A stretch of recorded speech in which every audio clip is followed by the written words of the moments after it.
Hi, hello welcome to fish lovers Tamil. இந்த வீடியோக்குள்ள போறதுக்கு முன்னாடி நம்ம சேனலோட சப்ஸ்கிரைப் பட்டனையும், பெல் ஐக்கனையும் மறக்காம பிரஸ் பண்ணிக்கங்க. அப்பதான் நான் போடுற வீடியோஸ்லாம் உங்களுக்கு டெய்லி நோட்டிஃபிகேஷனா வரும். இந்த வீடியோ நம்ம என்ன பார்க்க போறோம்னா, கப்பி ஃபிஷ்ஷ பத்தி தான் பார்க்க போறோம். வாங்க வீடியோக்குள்ள போலாம். இந்த வீடியோல தெரியுதா கப்பி ஃபிஷ். அதாவது இந்த ஃபிஷ் வந்து ரொம்ப அழகா இருக்கும். இந்த ஃபிஷ் வந்து சின்ன சைஸ்ல இருந்தாலுமே ரொம்பவே அழகா இருக்கும் பார்க்கறதுக்கு. இதோட மேல் ஃபிஷ் வந்து பார்த்தீங்கன்னா, பார்க்கறதுக்கு ரொம்பவே பிரைட் கலர்ல அதோட பாடிலாம் கூட கலர்ஃபுல்லா ரொம்ப பியூட்டிஃபுல்லா இருக்கும். சில பேர் வந்து என்ன பண்ணுவாங்க பார்த்தீங்கன்னா, அந்த கப்பி ஃபிஷ் மேல ரொம்பவே இன்ட்ரெஸ்ட் ஆயிட்டு, இந்த கப்பி ஃபிஷ்ஷயே வளர்த்தத நான் நெறையா பார்த்துருக்கேன். அதாவது அவங்க டேங்க்ல இந்த கப்பி ஃபிஷ்ஷ மட்டும் தான் வளர்த்துவாங்க. இந்த கப்பி ஃபிஷ்ஷோட மேல், ஃபீமேல் ஐடென்டிஃபிகேஷன் பார்த்தீங்கன்னா, மேல் வந்து ரொம்ப பிரைட் கலர்ஸ்ல நல்லா கலர்ஃபுல்லா இருக்கும். அதுவே ஃபீமேல் வந்து பார்த்தீங்கன்னா, அ அதோட பாடில எந்த கலருமே இருக்காது.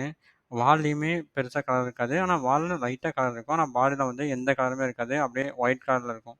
அதாவது இந்த டிரான்ஸ்பரண்ட் கலர்ல இருக்கும். இத வச்சு நீங்க ஈஸியா தான் மேல் இதா ஃபீமேல் அப்படின்றது ஈஸியா கண்டுபிடிச்சிடலாம். அப்புறம் இந்த ஃபிஷ்ஷோட மெயின்டனன்ஸ்ன்னு பார்த்தீங்கன்னா, இதுக்கு வந்து பெருசா எந்த மெயின்டனன்ஸும் பண்ண தேவையில்ல. இதுக்கு வந்து நார்மலா ஒரு 2 லிட்டர் டேங்க் இருந்தாலே ஓகேவா இருக்கும். அது மட்டும் இல்லாம இது வந்து ரொம்ப ஹார்டியான ஃபிஷ். அதனால அவ்வளோ சீக்கிரம் இது வந்து இறந்து போகாது. அப்புறம் இதோட ப்ரீடிங் வந்து பார்த்துக்கிட்டிங்கன்னா, இதோட ப்ரீடிங் வந்து ரொம்பவே ஈஸி. அதாவது ஒரு மேலையும், ஒரு ஃபீமேலையும் தனியா எடுத்து போட்டிங்கன்னா, அதுவே ஆட்டோமேட்டிக்கா ஒரு 2 மந்த்ஸ் 2 மந்த்ஸ் மேக்ஸிமம் 2 மந்த்ஸ்ல ஆட்டோமேட்டிக்கா அதுவே ப்ரீட் ஆயி, அதோட குட்டிகள லே பண்ணிரும்.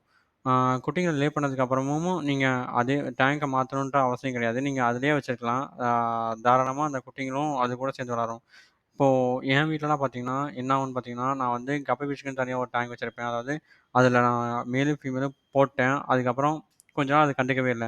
அது வந்து இந்த பாஸ்தே சாப்பிட்டு, பாஸ்தே வளர்ந்து, அதுக்கப்புறம் ஒரு 2, 3 மாசம் நான் கழிச்சு எடுத்து பார்க்கும்போது, பார்த்தோம்னா அவ்வளோ ஒரு குட்டிங்க இருக்கு. அதாவது அ இதுலருந்து என்ன தெரியுதுன்னா, கப்பி ஃபிஷ் வந்து ரொம்பவே சீக்கிரமா ஸ்ப்ரெட் ஆயிரும். அதாவது 2 இருந்தாலே போதும். நீங்க 2 மாசத்துலயே ரொம்ப நெறைய கப்பி ஃபிஷ்ஷா நீங்க பார்த்துரலாம். நீங்க ஒரு பிகினரா இருக்கீங்க.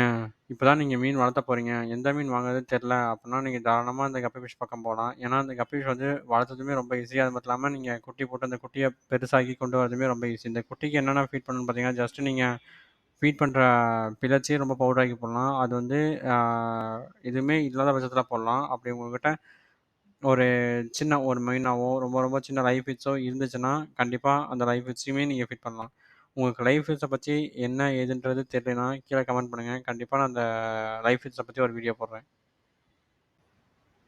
அவ்வளோதான். இந்த வீடியோ முடிஞ்சுச்சு. இந்த வீடியோல ஏதாவது டவுட் இருந்தா கீழ கமெண்ட் பண்ணுங்க. அப்புறம் இதே மாரி வேற எந்த வீடியோ வேணுனாலும் கீழ கமெண்ட் பண்ணுங்க. கண்டிப்பா நான் அதுலருந்து ஒரு வீடியோ போடுறேன். அப்புறம் இந்த வீடியோ பிடிச்சிருந்துச்சுன்னா, லைக் பண்ணுங்க, ஷேர் பண்ணுங்க. மறக்காம சப்ஸ்கிரைப் பண்ணிருங்க.